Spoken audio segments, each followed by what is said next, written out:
Good afternoon and welcome to all of you. I am Rajul Pandya-Loach with IFPRI.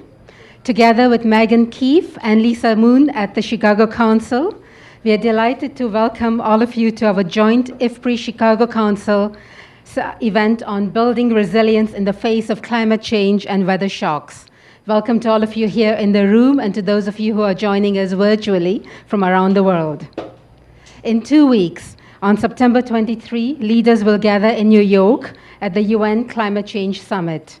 They do so at a time when the food system is growing more fragile, with climate change and increasingly volatile weather. There is an urgent need for strategies to build resilience for the world's farmers to adapt to these changing conditions. So building on two major events recently, the IFPRI 2020 Conference on Building Resilience of Food and Nutrition Security and the Chicago Council Symposium on Advancing Global Food Security in the Face of Weather Volatility and Climate Change, this panel here today will examine the key issues that must be on the international agenda over the next year. Without further ado, I would like to turn this event over to our moderator, Dan Glickman.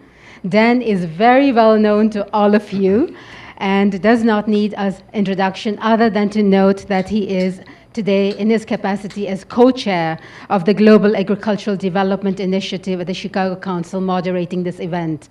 Dan, welcome, and we turn over to you. Okay, thank you. We all look like we work for United Airlines, and you can call us and get your reservations changed, so don't do that today.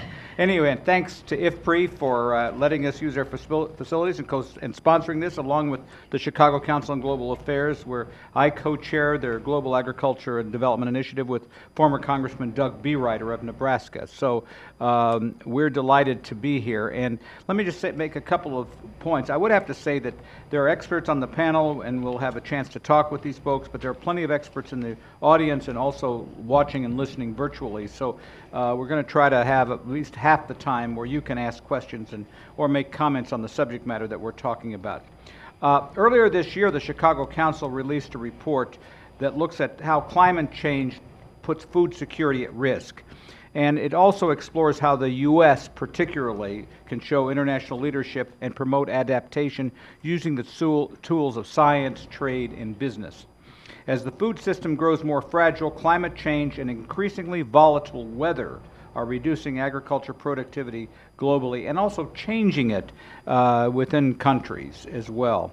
And there is an urgent need for strategies to build resilience for the world's farmers in order to adapt to these changing conditions, in order to achieve both global food security and nutrition security, which is an equally important part of this. Science suggests, although we're going to talk about science, and it's the first question I'm going to raise with you, that changing rainfall patterns, more frequent natural disasters, and higher temperatures are on the horizon. Looking at California and Texas and the entire west of the United States, we certainly see that it's been more difficult for crops to grow and livestock to survive.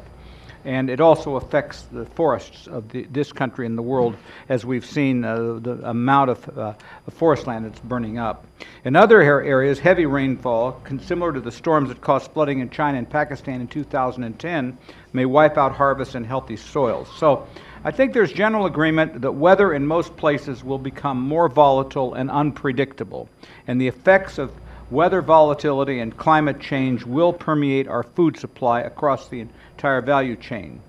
And in total, these effects are expected to slow the growth of food production by 2% each decade for the rest of the century. So with the upcoming UN Climate Summit and the preparation of sustainable goals, this is a critical time to look at these issues. And so, and particularly as agriculture in the U.S. and around the world are coping with changes that are happening very rapidly. So I'm going to ask each of our panelists. I won't introduce them because I think you all have their bios. They're all very distinguished. And I'm going to ask each of them to give 2 or 3 minutes worth of opening comments on these subjects. And I'm going to start with Rachel Kite, who's Group Vice President and Special Envoy for Climate Change at the World Bank.